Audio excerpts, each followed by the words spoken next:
Hello दोस्तों, कैसे हैं आप। स्वागत है आपका मेरे YouTube channel your selection hub पर। जैसा कि आपको पता है, हम Uttarakhand UK SSC LT general syllabus की क्लास आपको करवा रहे हैं। आज की आपकी फ्री क्लास 13वीं है और यूनिट 5 पे चल रहे हैं हम। यूनिट 5 की सेकंड क्लास है, ठीक है। और यूनिट 5 आपका बहुत हैवी है। ये परीक्षा की लिहाज से बहुत ज़्यादा महत्वपूर्ण है, क्योंकि इसमें स्कूल प्रशासन, शैक्षिक संस्थान, शैक्षिक नीतियाँ, ये सब इसके अंदर आता है। ये आयोजित रहे, ये सब इसके अंदर आते हैं। तो बिना देरी करे आपको चलते हैं। चलिए, आपके आज का प्रश्न संख्या 11 है।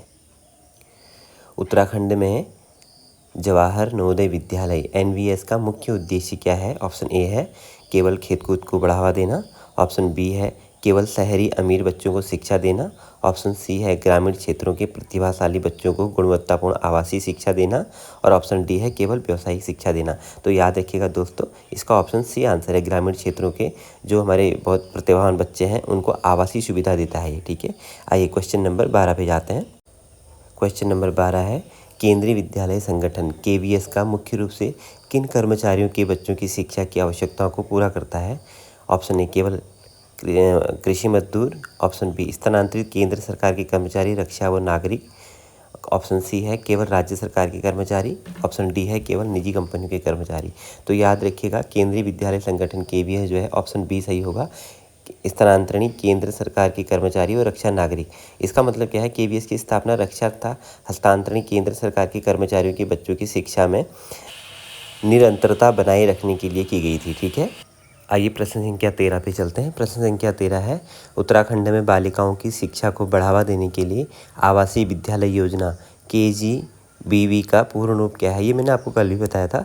इसका उत्तर सीधा बता देता हूँ, कस्तूरबा गांधी बालिका विद्यालय, ठीक है। कस्तूरबा गांधी बालिका विद्यालय, इसकी स्थापना क्यों की थी, जो वंचित वर्ग की लड़कियों के लिए आवासीय विद्यालय प्रदान करता है। इसमें SC ST OBC और जनरल कैटेगरी के बच्चे भी आते हैं, BPL परिवार के, ठीक है। आइए प्रश्न संख्या 14 पे चलते हैं। और प्रश्न संख्या, स्वतंत्र भारत की प्रथम राष्ट्रीय शिक्षा नीति किस वर्ष से घोषित की थी। बहुत महत्वपूर्ण प्रश्न है ये। सब बच्चे इसमें फ्लो में 86 लिख देते हैं। ऑप्शन ए है 1968, ऑप्शन बी है 1986, ऑप्शन सी है 1992, ऑप्शन डी है 1947। तो याद रखिएगा, हमारी प्रथम शिक्षा नीति, राष्ट्रीय प्रथम शिक्षा नीति जो आई थी, वो 1968 में आ गई थी, ठीक है। कोठारी आयोग की सिफारिशों के आधार पर भारत की पहली राष्ट्रीय शिक्षा नीति 1968 में आ गई थी, 68 में, ठीक है। आइए प्रश्न संख्या 15 पे चलते हैं।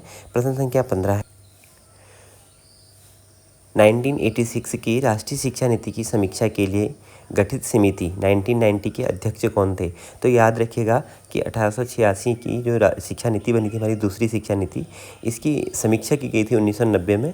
इसके लिए एक समिति गठित की थी। तो इसके अध्यक्ष कौन थे पूछ रहा है। ऑप्शन ए है doctor K Kasturirangan, option B Yashpal, option C doctor DS Kothari, option D Acharya Ramamurti. तो आचार्य राममूर्ति याद रखिएगा 1990 में है, ठीक है। 86 की समीक्षा के लिए जो गठित की गई थी ना जो समिति, उसके अध्यक्ष आचार्य राममूर्ति थे। 1986 की राष्ट्रीय शिक्षा नीति, जिसे हम 1986 NEP भी कहते हैं, उसकी समीक्षा हेतु 1990 में राममूर्ति समीक्षा समिति का गठन किया गया था। इसके अध्यक्ष ही राममूर्ति थे, ठीक है। आइए प्रश्न संख्या 16 पे चलते हैं। प्रश्न संख्या 16 है, 2005 की NCF राष्ट्रीय पाठ्यचर्या की रूपरेखा का मार्गदर्शक सिद्धांत क्या है। मुख्य मार्गदर्शक सिद्धांत है। पहला ऑप्शन ए, ज्ञान को स्कूल के बाहर के जीवन से जोड़ना। ऑप्शन बी, परीक्षाओं को और अधिक कठोर बनाना। ऑप्शन सी, रटने की प्रणाली को बढ़ावा देना। या फिर ऑप्शन डी, केवल पुस्तक केंद्रित शिक्षा प्रदान करना। तो याद रखिएगा, जो NCF 2005 की जो मुख्य मार्गदर्शक सिद्धांत था ना, तो ऑप्शन ए सही है, ज्ञान को स्कूल के बाहर जीवन से जोड़ना। NCF 2005 का प्रमुख सिद्धांत अधिगम को व्यवहारिक दुनिया और बाहर के जीवन से जोड़ना था, ठीक है। आइए प्रश्न संख्या 17 पर चलते हैं। प्रश्न संख्या 17 है, शिक्षक शिक्षा के लिए NCFTE 2009 का निर्माण किस संस्था द्वारा किया गया था। शिक्षक शिक्षा के लिए 2009 में एक संस्था बनाई गई थी, NCFTE। तो इसका निर्माण किस संस्था द्वारा किया गया था। ऑप्शन ए है NCERT, ऑप्शन बी है CBSE, ऑप्शन सी है NCTE, ऑप्शन डी है UGC। तो इसका सही आंसर होगा NCTE, ऑप्शन सी।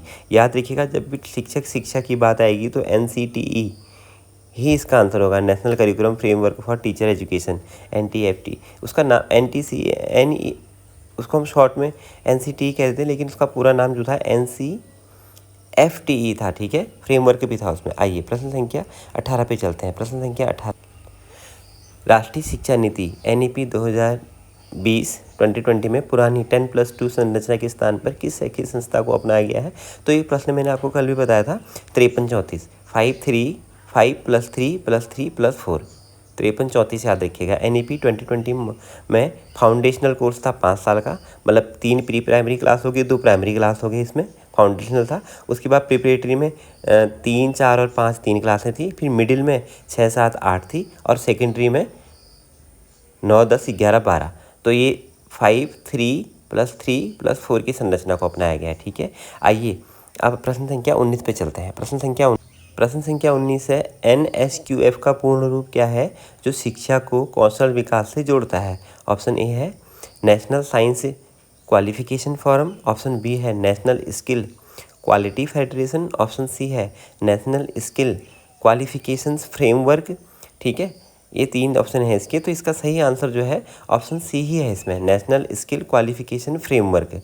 देखो NSQF का पूरा नाम होता है नेशनल स्किल क्वालिफिकेशन फ्रेमवर्क, तो फ्रेमवर्क याद रखिएगा और क्वालिफिकेशन याद रखिएगा, ठीक है, NCF का, ठीक है। ये आपका 19वां प्रश्न हो गया। आइए इस चीज़ का सबसे लास्ट प्रश्न पे चलते हैं। प्रश्न संख्या 20 है। प्रश्न संख्या 20 है आप शिक्षा का अधिकार अधिनियम RTE 2009 भारत में किस तिथि से लागू हुआ था? ये तो बता चुका हूँ आपको पहले से ही, 1 अप्रैल 2010 को, ठीक है। RT एक्ट 2009 में जरूर बना जरूर था ये। संपूर्ण भारत जम्मू कश्मीर को छोड़कर, लेकिन इसको जो लागू जो हुआ था जम्मू कश्मीर, उसमें भारत का मतलब वो उसमें था, अलग से स्टेट नहीं बना था ना वो, जम्मू कश्मीर और लद्दाख सब जुड़ा हुआ था। तो जम्मू कश्मीर को छोड़कर उस समय 1 अप्रैल 2010 से प्रभावी हुआ था। उसमें वहाँ पर वो थी ना 377 थी, ठीक है। तो अभी वो भारत में मतलब तो वहाँ पर पहले हम भारत का संविधान लागू नहीं था, अब लागू है वहाँ पर वो, ठीक है। तो ये आज आपकी सीरीज 20 प्रश्नों का ये सीरीज आपका सीरीज 2 था यूनिट 5 से। तो कैसा लगा आपको ज़रूर बताइएगा। लाइक और अगर सब्सक्राइब अभी तक नहीं किया है तो ज़रूर करिए। और दोस्तों ये मेरा चैनल है योर सिलेक्शन ऐप, जिसमें मैं आपको LT की तैयारी करा रहा हूँ। मैं आपको गारंटी देता हूँ कि आपके 50 क्वेश्चन इसी से आने हैं, इससे बाहर नहीं आने हैं, ठीक है। ये मैं आपको एक बढ़िया सा फ्रेमवर्क दे रहा हूँ। आपको 10 मिनट लगने हैं, 10 मिनट के लिए रोज़ रिवीजन करिए, ठीक है। आपको सुनते सुनते याद हो जाएगा, कोई दिक्कत नहीं है, ठीक है। तो कल मिलते हैं आपको, तब तक के लिए नमस्कार। हाँ, अगर आपको इसका PDF चाहिए तो हमारे टेलीग्राम चैनल है योर सिलेक्शन ऐप पर, उसको ज्वाइन करिए, उसमें आपको सारी PDF मिल जाएंगी, ठीक है। तो कल मिलते हैं फिर, इसके लिए आपका धन्यवाद। ओके, स्वस्थ रहें, खुश रहें।